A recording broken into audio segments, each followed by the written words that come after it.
be. You are what you do. You can say any amount of things that you want to say, but what you do is what everybody sees. People are like, oh, I'm just going to JV it. Like, it's just JV it. Like, what the hell does that mean? I cannot tell you how excited I am to hang out with you guys today. So thank you so much. Well, then that end buyer could come back and say, well, I didn't fully understand that it was subject to. That's not a thing. Like, the SEC has thought of all of these things. They've been here since 1932. And you can do what you want with your property. Buyers have time, they have negotiating power, they have options. Oh my gosh, I am blown away by your inexperience, and they've been in business 20 years. And that includes things other people put on your property, right? It's your property to be okay. Suddenly Cousin Jimmy's in a lawsuit. A novation is replacing one contract or one obligation with another. Out with the old, in with the new. Yes.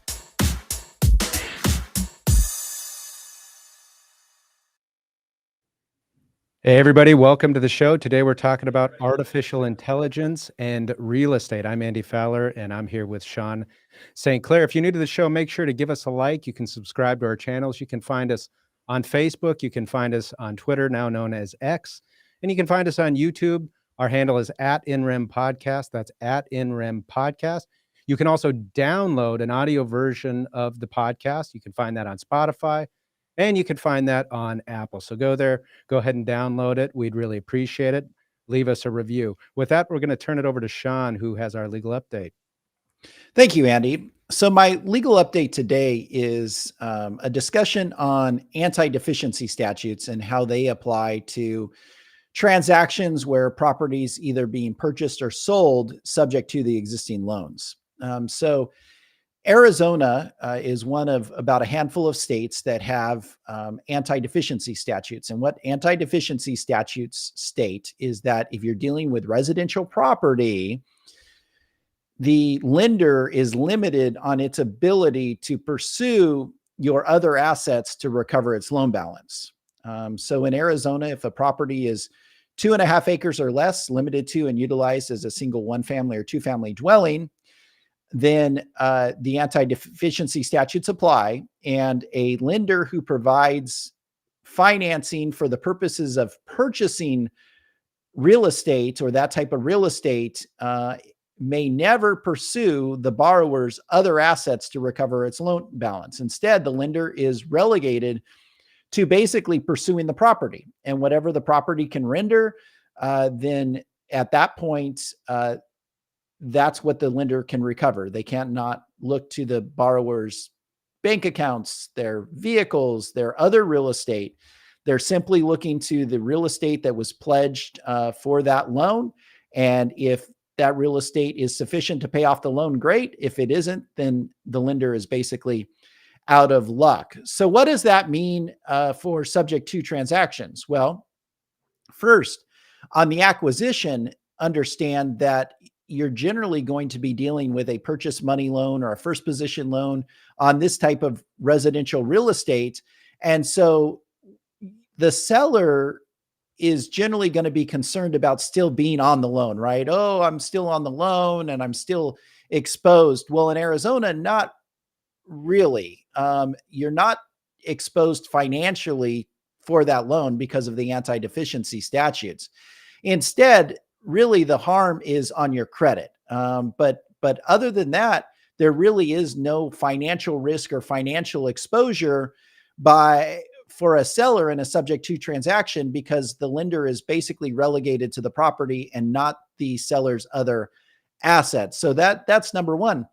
Number two is on the disposition side of the transaction. So you purchase a property subject to, or you're an investor and you've purchased a property by, obtaining your own financing, but then you're going to want to sell the property on a wrap or subject to a third-party buyer. And you may even be willing to carry a portion of that transaction. So you're going to provide basically a full wrap note. So you're going to, if you're the outstanding existing loan on the property is $500 and you're going to sell the property for $7, and you're going to finance basically, $200,000 of that or maybe you're going to even do an increase in your interest rate from what exists on the current loan. So let's say you're going to say, okay, well, I owe 500,000. That lien's going to remain. And now I'm going to sell it for 700,000, but I'm going to do one note at 8% interest, a $700,000 note, 8% interest, 10% interest, whatever the amount may be, so we're going to do a seller carryback financing, wrap transaction. And then we're going to have a servicer, and that buyer is going to pay, on this loan. Well, what happens if the buyer defaults on that $700,000 note? Well, in that case, you can foreclose, but what happens if the property is depreciated in the meantime and you foreclose and you can only obtain, say, $600,000 from the sale of that property and you're short $100,000? What's your remedy? Well, unfortunately, that $700,000 loan that was made to that buyer was a purchase money loan. Even though the existing loan remains and you were taking basically a second position note on the property, it's still purchase money because you basically were doing a seller carry for a full 700,000. In that case, you're out. Now, there are exceptions to anti-deficiency statute rules, and I'm not going to get into them too much other than to say that there is a way around it by having the buyer purchase it in the name of an LLC and then having personal guarantees from the buyer, which waives the rights under the anti-deficiency statutes in those personal guarantees. So there's a possible way around it, but just keep in mind that if you do more of a standard, hey, individual buyer purchasing it, you're going to do a seller carry so that they can get into the property. Know that basically your risk is that the property cannot be sold at a foreclosure if they stop paying, and you don't have a right to recover the deficiency balance. So it's very important to understand and be familiar with our anti-deficiency statutes, whether you're acquiring or selling properties subject to or on any type of seller carryback financing. All right. Thank you, Sean, for the legal update. A couple brief announcements before we get into our topic today. The Creative Finance Collective. You might have noticed that in the last couple of weeks, we haven't aired it. We have decided to move the time in the day. So the Creative Finance Collective now will be every Tuesday. So today, if you're watching the show live, today at 3 o'clock Arizona time, and in other states at that respective time. But we're going to be doing it at 3 o'clock Arizona time. It is live. So what is the Creative Finance Collective? If you're learning about that for the first time, it is a collection, it's a membership of attorneys or professionals in the creative finance space throughout the country from a variety of different jurisdictions who basically spend time in the area of creative finance. So they know a little bit about it. What we found is there's really only a handful of these folks throughout the country. But as part of the collective, we've got attorneys from Texas, from Ohio, from Florida, from Arizona, from California. So on any given week on the collective, we may have attorneys from a variety of different jurisdictions. We use it as a chance as attorneys to talk through and find out what each other is doing with respect to creative finance, how we can make our product better. But we also use it as an opportunity to you, the listener, to answer questions. We basically make ourselves available for the entire hour to questions that you might have about creative finance, what that looks like legally speaking from a variety of jurisdictions. So make sure to join us every Tuesday, 3 p.m. It'll be this afternoon. Be with us. We're taking questions throughout the entire time. Don't lose that opportunity. If you can't make it, it will be on YouTube, Facebook, and X as well. You'll be able to watch it after the fact, but to have an opportunity to interact and engage with attorneys from all over the place, you're going to need to be there live. So make sure to join us 3 p.m., the Creative Finance Collective, every Tuesday. With that, we are going to take questions today. We're talking about artificial intelligence. So if you have questions, make sure to post them. I'm going to turn it over to Mayu, who can give you instructions on how to go about doing that. Thank you, Andy. And good morning, everyone. You're watching the InRem podcast live. As always, thank you for watching and joining us today and supporting us. One thing we like to do on the podcast is we take in your questions. Andy, Sean, and our guests want to hear from you. So at the end of the show, we take the last 10 to 15 minutes to answer any questions you have related to today's topic. Today, we're talking about artificial intelligence, and I will be monitoring the chat for your questions. So if you're watching us, whether it's from our YouTube or Facebook Live, just drop your question in the chat, and we'll try to get to all of them at the end of the show. So I'll turn it back to you, Andy. Let's get into today's topic. All right. Thank you, Mayu. With that, let's get into it. We're talking about artificial intelligence and real estate. And with us to discuss that topic is Pace Morby. Pace, thanks so much for joining us. Hey guys, how's it going? I appreciate you both. Yeah, appreciate you being with us. So you've been on our show with us before. You're kind of prolific on YouTube. You're an investor, an entrepreneur, and mentor. We don't expect— I'm just a fan of you guys. That's the only Oh. thing I got to say. I'm a big fan of both you guys. Sean is one of my superheroes. He is such a big, prolific character in our communities, in Gator, in Subto. He has changed the course of where our community is going, and what you guys are putting in is beyond appreciated. And I'm so grateful for having the opportunity to hang out with you guys anytime. I'll tell you guys this, okay? Sean St. Clair is not only my attorney, but he's become a friend of mine. Every time I get an invoice from this man, I cannot wait to pay it. It is the best money I'll ever spend because I know what these guys bring to the table. And the fact that Sean's sitting over here talking about anti-deficiency statutes, I'm sitting here taking notes. You guys definitely tuned into the right show. Well, thank you, Pace. That's kind. You've heard it here first. You too can get an invoice from Sean. Yes, yes. Even with that ringing endorsement, I don't want any of Sean's. You know what's fun though? I get to hang out with Sean. Sean hangs out more often with Molly, my head of operations, but I got to hang out with him the other day. It was really fun. We were on a call. I'm negotiating 2 RV parks currently. I won't say the state because it might tip some people off, but it's interesting. There's a broker involved in this deal that has been in the business 15 years that does not understand what a contract for deed is. And he's getting paid a significant amount of money to represent the client. I mean, hundreds of thousands of dollars. And it's just so fun feeling as if you are Superman in real estate because you know the really, really important information, like what you guys are talking about in the Creative Collective. Very few people know what we know. And that gives you the cutting edge. That gives you the ability to go in and get deals done that other people can't. I mean, you can out edge a broker or somebody that's been doing this 15, 25 years just because you understand creative finance. And it's so fun to be able to watch Sean on these Zooms and be on these Zooms with Sean, one of my superheroes in my mind. So thanks again. I appreciate you guys.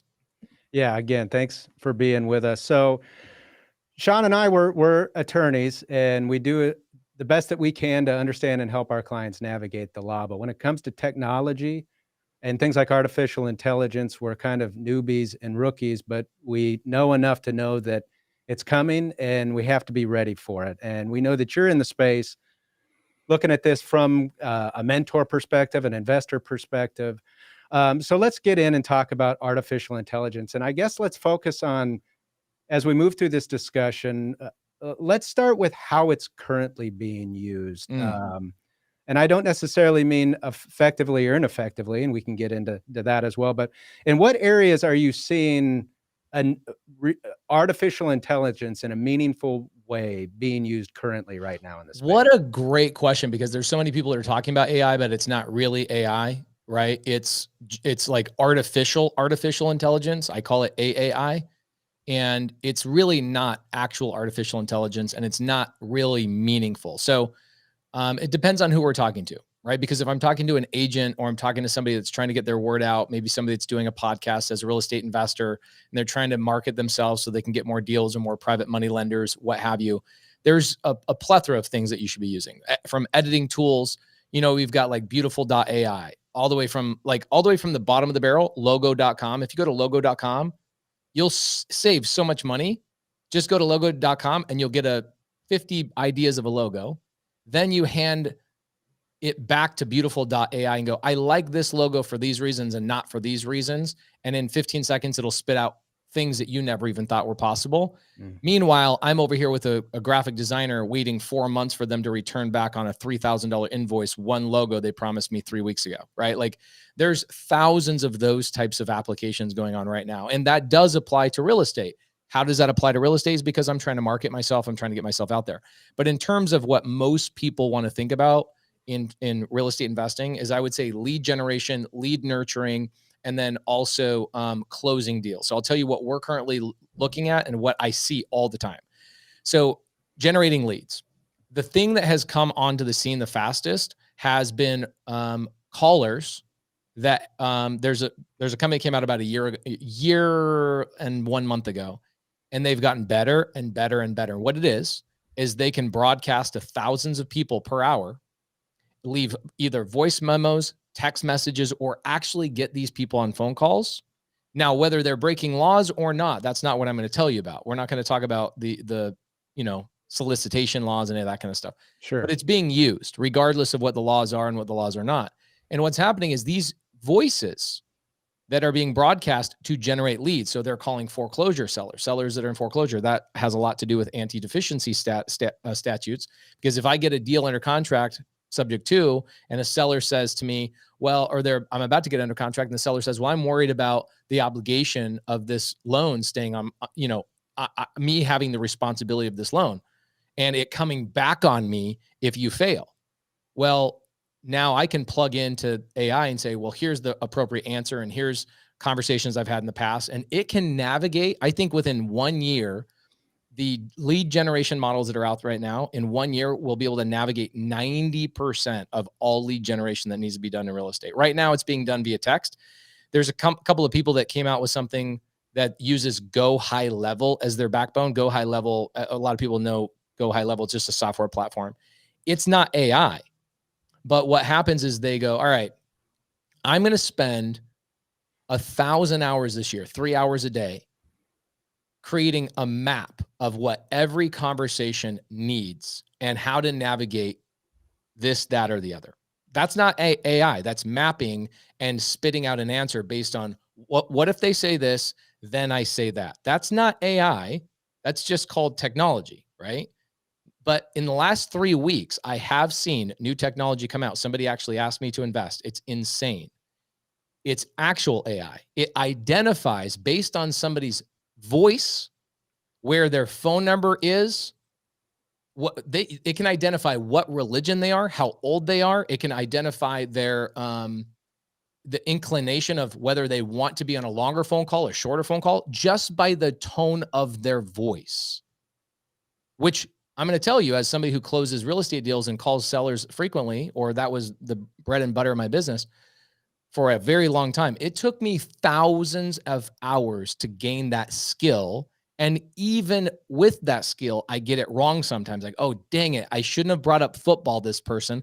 They're from the Midwest. I thought they were going to love potatoes. I thought they were going to love God. I thought they were going to love, football on Sundays and Mondays. I'm going to bring those things up to build rapport, but then I get it wrong.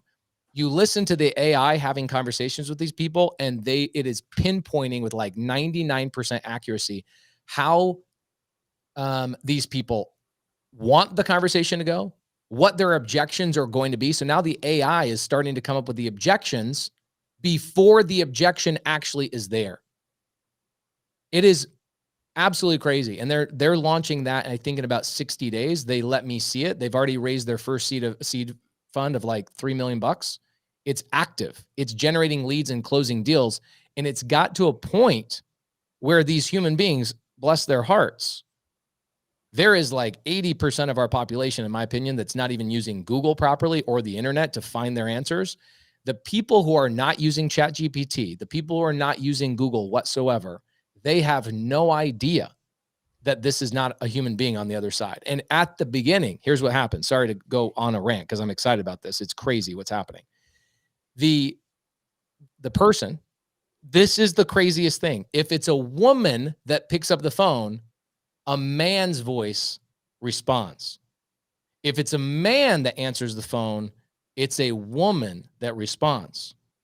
They can identify sex, gender, age, all religious, everything they can identify just by how somebody says hello. That is crazy. Now, Pace, the first thing I think about this goes back to something you said in your explanation here, which is you've spent thousands of hours at being good at this. I mean, salesmanship or just talking to somebody effectively on a phone call is a finely honed craft that it can't be learned overnight, and those that are good at it are going to reap the rewards. To what extent, if AI in lead generation is as effective as it seems that it can be, and as you seem to suggest that it can be, how much is that going to be a leveling of the playing field for investors out there in terms of sales technique? Or is it still going to be important to really hone that to close the deal? What do you think that's going to look like? I think that you could make two different arguments. Okay. Argument number one is that it will level the playing field in a great way because people have no experience can literally go within 5 clicks of a button, go, I want to choose Arizona. I want to go after foreclosures, and I want you to call them X amount of times and follow up until I can set an appointment. It's going to remove the hardest part of real estate investing, which is, in my opinion, getting started on generating leads and nurturing those leads long-term, because we found over the last several years, 8-9 years of doing cold calling and nurturing with sellers, 70% of our deals come from 13 follow-ups or more. So imagine you remove all of the lead gen and the nurturing of all of that. Now, on the other side of the argument is that the people who are good at actually having conversations with sellers like myself, I now can double down on the act of being on the phone at the tail end when it's the most critical, getting them to sign the contract and overcoming the objections that other people or building true rapport. Because now think about this. The people who will dominate in this, because ultimately everybody will start using this within 24 months, 36 months, 48 months. People will start catching on, as they always do, right? And you want to get ahead of it as much as possible. You want to grab as much gold as you possibly can, but at some point, people all catch on. So does it really level the playing field? Maybe for a while. Where it doesn't level the playing field is people like myself get to double down on my craft of building true rapport. Because if there's 15 people utilizing AI on that one seller in foreclosure, the person, me, that can actually overcome and build true rapport will beat out the other 15 people because I'm so good at answering the phone call. So this is how it works. AI generates the lead. Okay. Somebody doesn't answer. Somebody doesn't answer. Somebody doesn't answer. Somebody doesn't answer. They keep calling. And it required zero willpower from a human being other than clicking a button. That is the hardest part of real estate investing, is the willpower of picking up that first weight to do your first rep. That is the hardest part of real estate. So if you can remove the hardest part of real estate, it levels the playing field. Then the next thing is seller gets on the phone, says, yeah, this is what I'm looking for. This is what's going on. And if the AI can nurture that lead to a point where they're actually ready to have a conversation with somebody, perfect, levels the playing field, right? Newbies don't have to worry about this. But then when it comes time to closing that deal and it requires somebody like me, that's where somebody like me, doesn't matter how level the playing field is. That last 1 yard right in front of the end zone is where you make your freaking touchdown. And that's where I'll be living my entire life, play after play after play, just rushing that last 1 yard into the end zone. So I think on the other argument is that it will hurt people that are not using this in a big way. Right. Because you've basically have honed your craft to be at that 1 yard line and push it across. But you have the newbie coming in who is like, oh, I'm going to push a button, do AI. And all of a sudden it comes to them and they're like, okay, go that 1 yard, push it through. And they're like, how do I do that? Right. I mean, they're lost. So Yeah. What would you suggest though, for as AI, continues to expand within, the real estate community, for a newbie coming in, how would you suggest that they train themselves and be confident to the point where they can push it through from that 1 yard line into the end zone? I would say the most important document that Sean St. Clair has not only written for our community, but also recrafted and rehoned as we've grown as a community is our JV agreement, our joint venture agreement. And so what I would be doing is going into my free Facebook group, or Sean has a great free Facebook group as well. And I would go in and partner with people who have experience at that 1 yard line of closing the actual deal and overcoming the real objections. Because here's the challenging part that AI is not going to get for the next couple of years. I can tell you the majority of what goes on. Sean Sean witnesses this all the time, but Sean was on a Zoom with me the other day where the seller, their broker, my head of ops, Sean, and their attorney was all on a Zoom, a face Zoom. We were all on a Zoom, which is also the disadvantage that AI has right now, is if you want to talk to real people, AI is going to get obliterated by people let's just get all on a Zoom right now. How is AI going to be able to do that? I don't think we'll be there for 3 years or so, but it will get there. But on this call, this is probably the 15th touch point on this deal. Okay, we're buying this big creative finance deal, nearly $7 million purchase, taking over an SBA loan subject to, and a lot of seller finance, very low amount of money down. It's a great deal for us. And the seller says, can I tell you why I want to do this? Because nobody's ever asked me why I want to do this. I want to tell you my motivation. And my reply was, please, because your broker has not explained any of that to us, because I'm going to be honest, your broker probably doesn't care. So why do I bring that up? I bring that up is because the people who win in this industry are the ones who truly understand what the seller's going through on an emotional level and a human being level.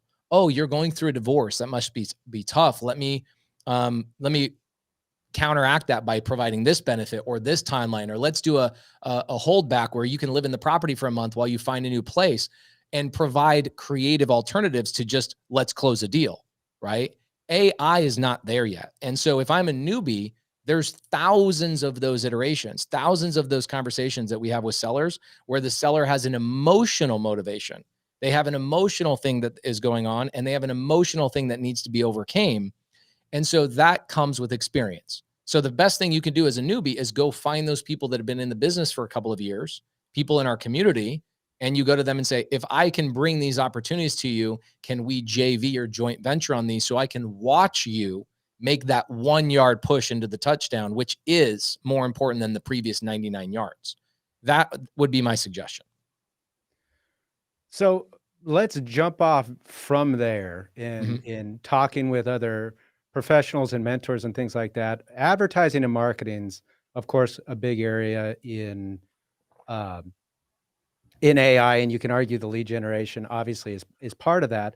But in terms of marketing, so much of real estate, and we've come to this time and time again with real estate professionals, it's all about find good mentors, find good people that know what they're doing, learn from them, go to marketing events, shake hands, meet these people, and everything else. To what extent will AI attempt to depersonify, I guess I'm just making up words here, but there's a sense that the relationship aspect of AI is like, well, now a computer's doing this for us. To what extent are there products out there that are making those connections between mentor and mentee or in social media easier? Or is that an area that AI is destined for a big fail because you can't really have anything other than a real personal relationship and trying to find mentors and trying to find somebody to JV with, for instance? Yeah. I mean, we are a communal animal, right? We always have ran in packs. We're not meant to be by ourselves. That's how we were crafted. Our heavenly Father made us this way, which is amazing. And so I look at the haves and the have-nots, right? The haves, the people that understand how to utilize AI, what they'll do is get rid of the mundane, the tedious, so they can expand on their communal experience, meaning connecting with people more because they have more time to do so. The other people, they'll rely entirely on the old ways of doing things, picking up the phone, cold calling, et cetera, and it will keep them away from those high-level relationships. It's not AI that's going to replace us. It's the people that know how to use AI that will replace us and outpace us. And so for me, what I want to do is I want to connect with those people more and more and more. Again, as a communal animal, I mean, we have people in our collective communities that have met each other, gotten married, and have children. And they go, look, I've bought 30 rentals in 24 months, but the greatest thing that I got was the connection with other human beings, including, most significantly, my wife and my child that came from being in this. That is what we are meant to do. And at the end of the day, do real estate investors actually want to own real estate? Like, really think about this. I don't think anybody really wants to own real estate. I think what everybody wants is freedom from worry, and they want to connect with their family and their loved ones more often. And financial freedom is a way for them to do that. So AI, in my opinion, for the smart people, will only expand your capabilities of connecting with each other more and more. And I don't think anything without a heartbeat is going to be able to trump that. Now, I am worried about other things. Like if you really think about things in the future of 20 years, are people going to be living in shanty shacks, micro little houses because we don't care about ever leaving our house? I'm going to find the laziest way to live my life. I think that there will be a significant portion of our population that will be doing that. And so I look at my big rental properties, my 5-bed, 4-bath rental property. It's like, do I want to own these in 20 years, or do I want to downsize to these little teeny mobile homes that are affordable housing? Because at the end of the day, are we going to have basic basic government paychecks going to all of these people in the United States? Those things really scare me. But what does not scare me is AI ever removing the communal element of real estate investing and hanging out with each other. Well, I like that a lot. I don't honestly, I don't think enough people focus on that. It's a lot of it's the doom and gloom, but this idea that if you utilize it correctly, this could actually give you a lot more time to do the things that are important, right? To connect with your family, to connect with your friends. Or like I look at Sean. I've known Sean for years, and I look at what he does with his free time. He travels across the continents and goes and does charity work. And so if he's like, think about this from an attorney standpoint. This is interesting. Somebody told me a couple of days ago that at some point in 10 years, if you are an attorney or a doctor and you diagnose a disease or give somebody consulting on their legal matters without consulting artificial intelligence, it will be deemed as malpractice. Think about that. That is where we're going, because think about doctors. There's 2,000 medical journals written every single day. How can any one human being rely on that, right? This is new information, new technology, new medicine, new studies, new everything. Same thing with being an attorney. So I think at some point, smart attorneys, smart doctors, smart everybody will go, you know what? I do want to do charity work more often. I do want to be with my wife more often. I'm okay replacing some of the mundane and tedious work by just relying on AI to do those things for me, so I can actually be more of a human than I was able to do in my prior years, right? Like think about how many more charity events you guys could do. How many more date nights could we do? Even today, I found myself, ironically, I was out jogging and somebody on Instagram was like, how are you jogging? Like, how do you have time to do this? I go, well, I've got AI editing my videos, AI putting my things up, posting this, creating my descriptions, doing this, doing that, doing this. And then and they're like, oh, so you just fired all your employees? I'm like, no, I elevated my employees to do more important work without having a significant jump in my payroll. I'm not removing people. I'm elevating my people. And then I'm telling them to go be more human in their free time. And they go, well, are your people working 40 hours a week? I go, I sure hope not. I hope that they're accomplishing 60 hours worth of work a week utilizing AI in 30 hours or 25 hours so they can be happier with their work-life balance. And so, again, I think AI is here to make it so we can be more human rather than just fill our time with more and more work. So Pace, like all technology, it gets better with time, or a lot of it anyway, gets better with time. It's maybe not all on point just yet. I'm curious, what pain points have you experienced in innovating with AI, seeing if it works? What's not quite there just yet in the real estate industry? Creative finance contracts.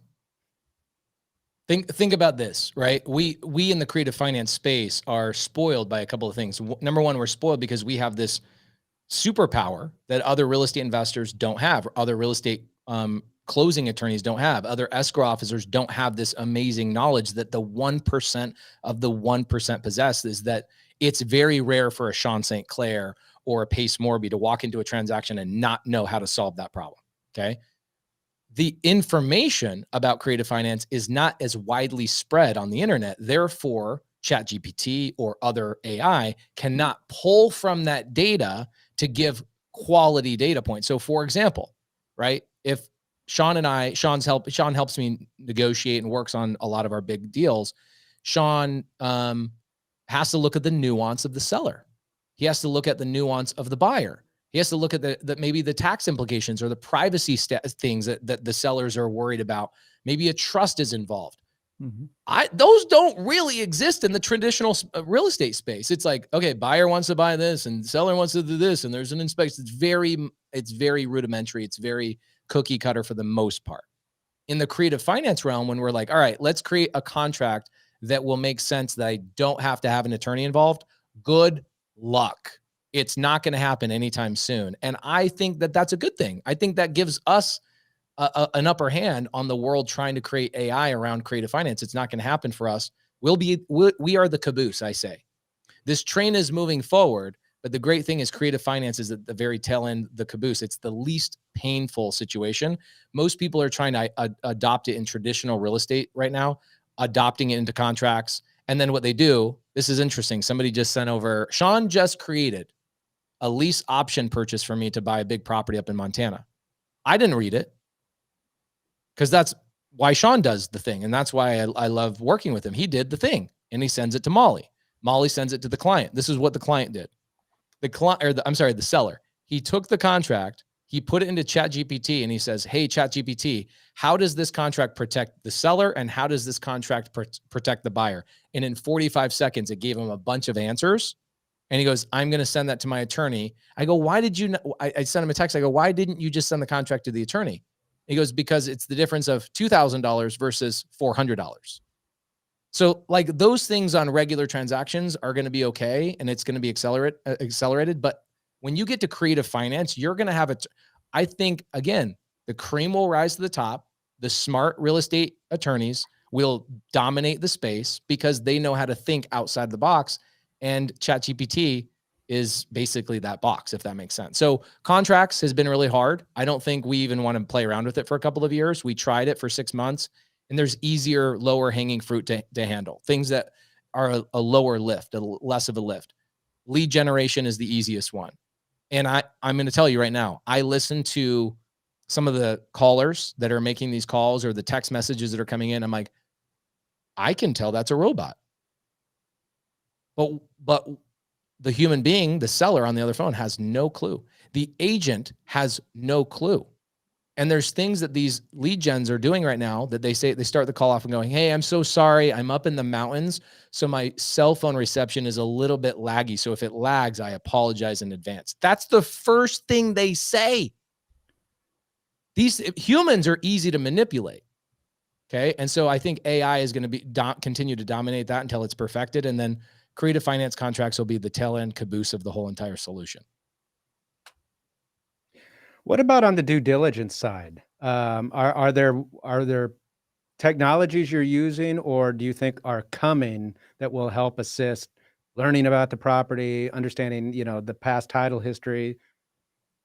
I mean, we all look at this, right? And when we go to a title company, we open up title and we pay for a title poll or a title search. Then we're paying for title insurance.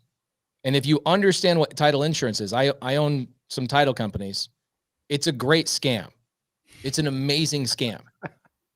It's a legalized scam. And what it is I'm going to charge you, the buyer of this real estate, an insurance policy to ensure the fact that I did my job that you also paid me for separately on this invoice. It's basically like if I go to Costco and I'm going out of the door, and the manager of the store at Costco comes up to me. I've got my cart. He comes up to me and goes, hey, just so you know, my cashier might have missed something on your cart. And if my cashier missed something on your cart and you walk out that door, you're going to go to prison. But I'll charge you Costco insurance just to make sure nobody messed up on my staff, so that you can be sure that you can walk through that door without any problems whatsoever. Does that sound like something that we as human beings would do at Costco? Or I'd be like, throw up the middle finger at that dude and go, what are you talking about, bro? I just bought $700 of groceries from your cashier. If they miss something on the cart, that's their freaking problem. Title insurance is that big of a scam. So I look at that and I'm like, why is that system so antiquated? Why is it the deed transfer and the history of the records and all of these things are so antiquated? I think that is such a major problem, and it's going to be the largest, lowest hanging fruit that somebody's got to solve in the next 5 years. I think title insurance in 10 years will not be a thing. I think it will go away. Somebody will come out with a way that I can meet Sean St. Clair in the grocery store and go, hey, Sean, I know you're selling your house. I saw your for sale sign. How about we just do a deal right here? And I can go phone to phone. I can transfer his deed from him to me. I think the technology will exist in less than 10 years to allow us to do that.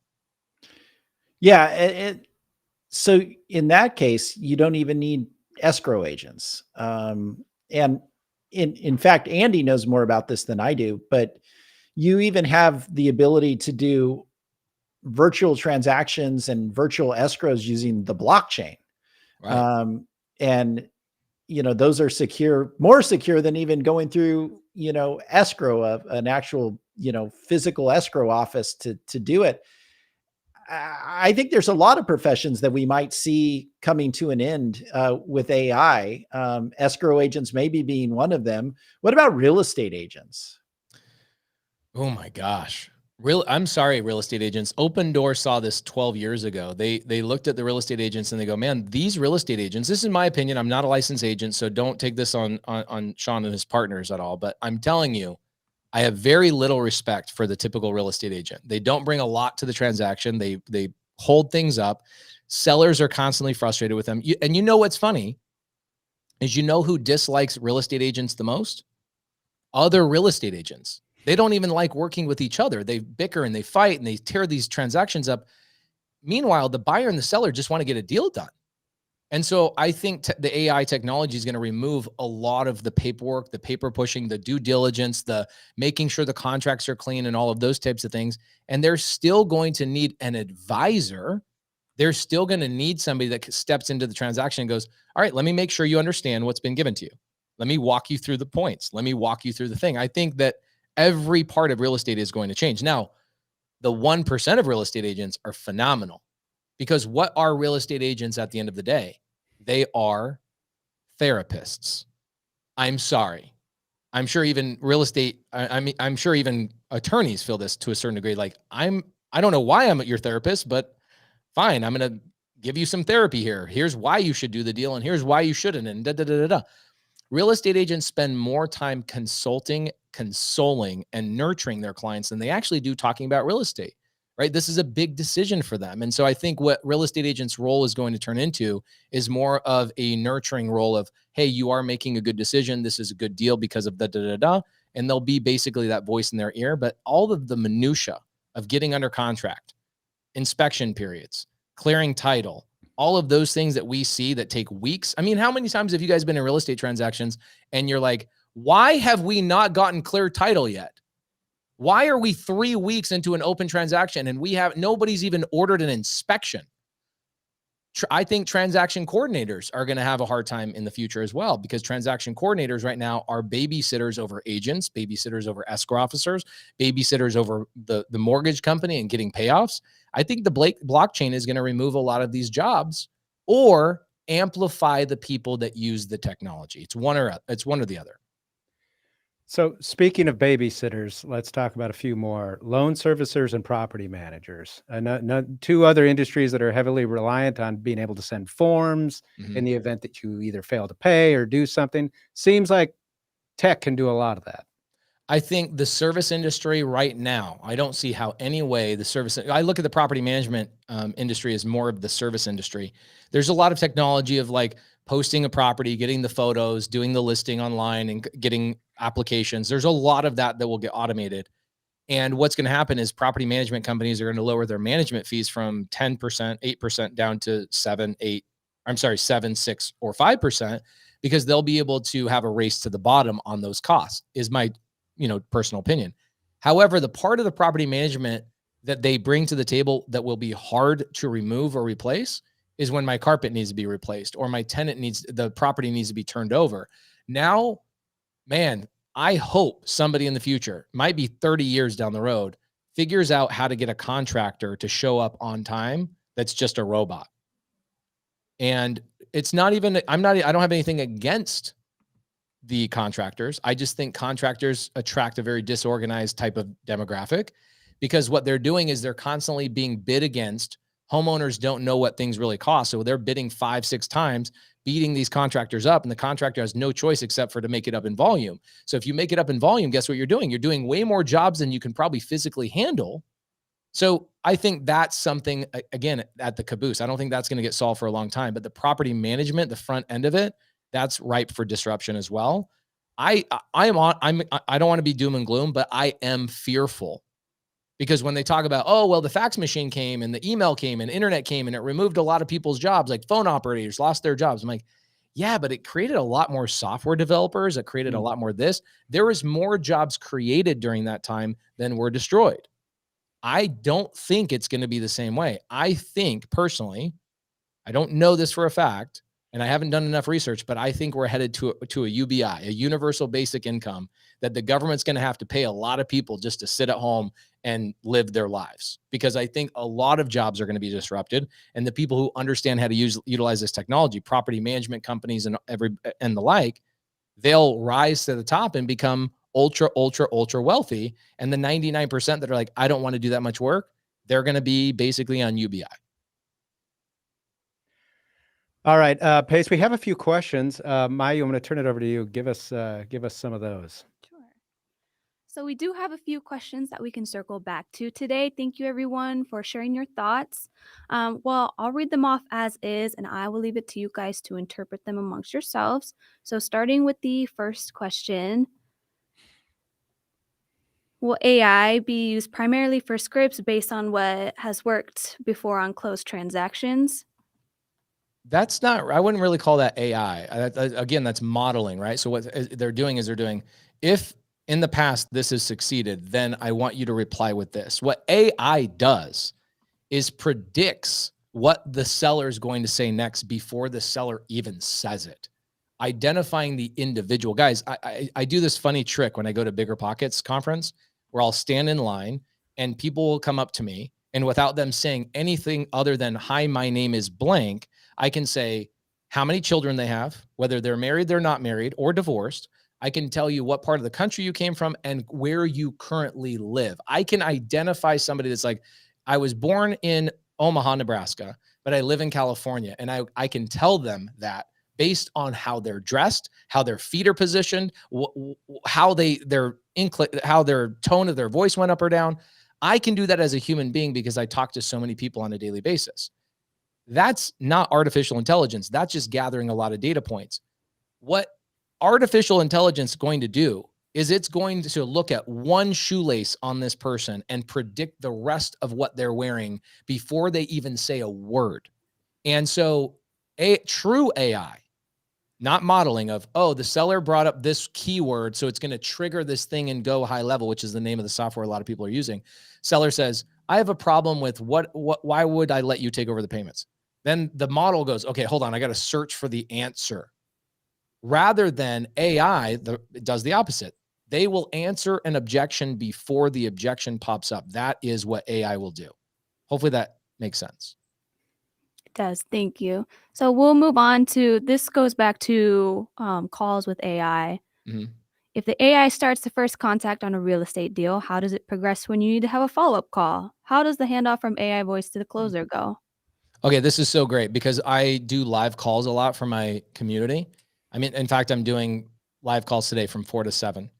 And what I'll do is I'll just call, but I always identify what I want the follow-up to be based on the individual. I don't use scripts. Okay. Ask yourself this question, whoever's listening to this, especially if you're a female in a traditional relationship, would you have loved going on your first date with your husband if you knew that everything was scripted? No. The answer is hell no. You don't want to have a scripted conversation. So why would I want to have a scripted conversation with anybody? What AI will do is AI will, all based on that human profile, it will identify what that next follow-up opening line will be based on that individual person, not off of a script. So I'll give you a good example. So let's say that it's, 2 weeks before the Super Bowl, and I call somebody in, Detroit. AI will bring up like, hey, did you watch are you excited for the Super Bowl? Blah, blah, blah, blah, blah, blah, blah. And then it will trigger a follow-up for after the Super Bowl, and it will ask the question of, hey, did you love the freaking play that happened at 4 minutes in and da-da-da, and so caught that with one right hand? AI will pull data from video and know what to utilize in that conversation to have true rapport with that person. So that's like, wow, this person remembered that we talked about football in the previous conversation, and their follow-up line was about football based on the game that I was telling the AI that I was going to play. There's no script involved there. It is predicting exactly what it's going to say to you. It is crazy. Any other questions, Maya? Yeah, one last question. This one for all of you. Whatever you think. Do you think we can use AI to buy businesses? Yes, 100%. So here's the biggest challenge in the business world, right? So in real estate, so we buy businesses creatively as well. And one of the biggest challenges you're going to have with businesses versus real estate is real estate. If I want to find foreclosures or people in divorce, I want to find that.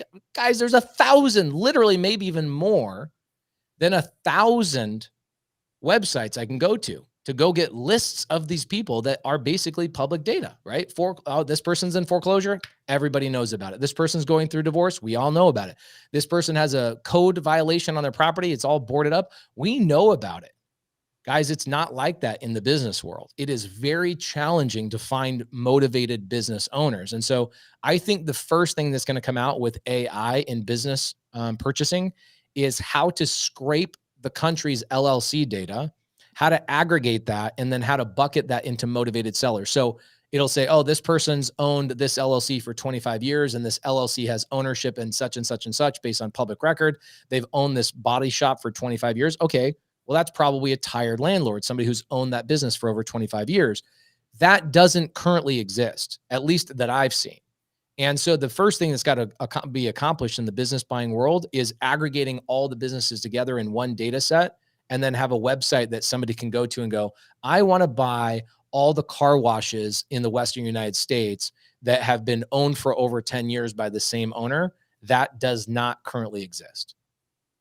I'm curious, is this an area you focus on in social media? I've heard it referred to as the silver tsunami. So there's a glut of we don't know how much it is, but all of these small businesses where the owners they're aging out. And the choice is either sell and retire or close up shop because I'm just too old. It's time to move on. And they may not actively be looking, but the suggestion is in the coming years and decade, there's a huge amount of these. And it seems like really just a big opportunity for AI to do just what you were talking about. Everything breaks down into phases of life, right? Like Andy, we were just talking to Sean earlier at the beginning of the show. I don't know if that was recorded or not, is that he's currently not in Arizona. I don't want to be in Arizona anymore during 5 months out of the year. There's a phase in my life where I woke up one day as a 40-year-old man. I'm like, why have I been dealing with this for so long? It's like, I don't really grow up. I just get more logical or maybe more cranky is maybe what it is. And I remember as a contractor, when I used to be a contractor roughly 15 years ago, I was talking to my now wife, Laura, and I said, why is your dad, who's also a contractor, I go, why is your dad such a jerk? And why is he so terse? He's a loving man, but he can be really like, and she goes, because he's been a contractor for a long time and he just got to a point where he's just fed up with certain things. And I go, oh, yeah, man, I won't be like that. 6 years later, I was identical to him. I was answering the same way. I was super terse. I was just fed up with the stuff. And so there's phases of business ownership, just like there's phases of real estate. People get sick and tired of managing tenants that never scaled to a point where they had asset managers and a team underneath the asset managers, et cetera. This is an interesting data point. 92% of businesses in the world will never hit $1 million a year in revenue. Why is that? Because they never adopted the skill of about 1,000 things, but really delegating and building teams and building a system. They rely entirely on themselves. So if 92% of business owners are relying on themselves, right? The old adage of if it's meant to be done, I got to do it myself. If I want it done right, I got to do it myself type of thing. Is 92% of human beings on the planet think that way? And one day you just wake up and you go, I'm not willing to deal with this anymore. So that silver tsunami you're talking about is a real thing. It's the people are like, I did it. I put in my time. I'm done. And when they sell their business, guess what's happening? It's such a fragmented exit. There's no actual marketplace for this. There's biz, buy, sell. There's this, that, and the other. But it's a bunch of business brokers that don't understand how businesses are actually ran, that are trying to find people to buy these businesses. And there's 85 websites that are all fragmented and you don't know which one to go to. There will come a day of reckoning where somebody comes along, creates one uniform marketplace like the MLS for businesses. And when people actually get educated that buying a business is actually better than starting one. So it's a couple of years away, but it's definitely going to happen. Silver tsunami is not just a real thing. It is truly one of the things that we focus on. We have a plumbing company right now that we're negotiating. And the guy, I go, why do you want to sell? He goes, I'm tired. That was his answer. And I go, okay, got it. Because I've been through these a lot. Sean's been through these a lot. I've done a lot of transactions with Sean, and you just get sellers that get to a point where they go, I got a whole portfolio of houses. I have been replacing the toilets and the light bulbs myself for the last 15 years. Yes, I'll sell to you on seller finance, right? So yeah, silver tsunami is a real thing. So Pace, you mentioned how you wished AI could be used in the Subto community. Are there ways you guys that you're currently using AI that's really working in Subto deals? Mostly transaction, or mostly lead generation, getting people in front of more sellers to have more conversations. And then the other thing that we're using internally in the community is that 3.5 years of all the Zooms that we do on a weekly basis, which is about 30 Zooms a week times 3.5 years. That's not YouTube content. It's not out on the open market. And so in order for, I've done 100 Zooms with Sean in there about going through new contracts or a new strategy or a new this, thousands of Zooms on my own. And so we now have plugins where you can go into our community and go, what would Pace say to this question I have? And it will actually spit out the answer based on how I speak and actual problems that we have. So that helps in the education department. But really the main thing that people need, the number one thing that people need is lead generation, because again, it's that the heaviest weight ever is just getting started, that first rep, and people will stare at the weight of just picking up the phone longer than they'll do anything else. And so lead generation is where most people are focusing, because it truly is the hardest thing. If all we had to do, Andy and Sean, same thing with you guys, if you never had to prospect for your clients and all you did was answer phone calls from people that were motivated and actually vetted, you'd go, wow, what am I going to do with the other 20 hours a week? I have to deal with knuckleheads that are just kicking tires. So then I could focus on other things. Improving my business, hiring more people, training the people that I hired 4 months ago that I haven't gotten to a point where I can now sit down and train them or tell them why I answered this that way and all of those things, right? Think about Mayu, right? Mayu did not come trained. She's obviously very smart, but somebody sat down with her and go, let's script this. Let's do this. There's dozens and dozens of hours that have gone into her craft to be as good as she currently is, which is amazing. And when I watch Mayu, I'm like, she's gangster. But somebody had to train her, right? So if you can remove the lead generation, it will allow you to focus on all the other important things while AI catches up. I think in 24 months, the next wave, the thing that's going to happen before contracts happen is I think AI is going to get to a point where it can start a conversation and it can get all the way to overcoming 99% of objections and send the contract for them to review without a human being involved whatsoever. Load it in a DocuSign, load it into whatever, send it over so that it can get feedback or a counter offer or whatever else. And then at that point, somebody actually gets involved. Like, oh, imagine if I only got involved when a seller says, hey, I like everything on this contract except for these 3 things. Can we get on a phone call and discuss it? And that was the only phone call you had to take. We're 2 years away from that. Wild. Yeah. Well, Pace, thank you so much for being with us. We know you're a busy guy. We always appreciate you coming on. For the few listeners that just crawled out from under a rock and don't know who Pace Morby is, why don't you tell them how they can find you?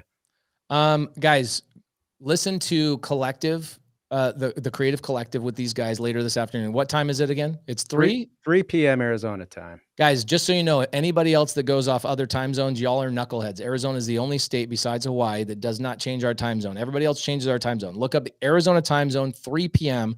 Listen to these guys. They're going to be talking about creative finance this afternoon at 3 p.m.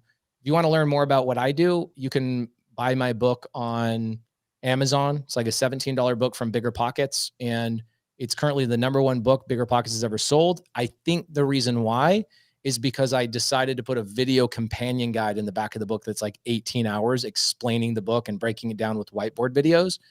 It's basically like a $10,000 course all wrapped up in a $17 book. So if you want to learn more about what I do, you can go buy that book and let Bigger Pockets make $16 and I'll make a dollar. Good stuff. Pace, thanks so much for being with us. We'll do it again. Hey, you guys are amazing. True big fans of you guys. I'm so grateful to have Sean as my friend and my attorney. Mayu, I'm going to tell you right now, you're doing a phenomenal job. Keep killing the game. All right. Thank you. With that, everybody, be with us, the Creative Finance Collective, and next week. We'll see you next week.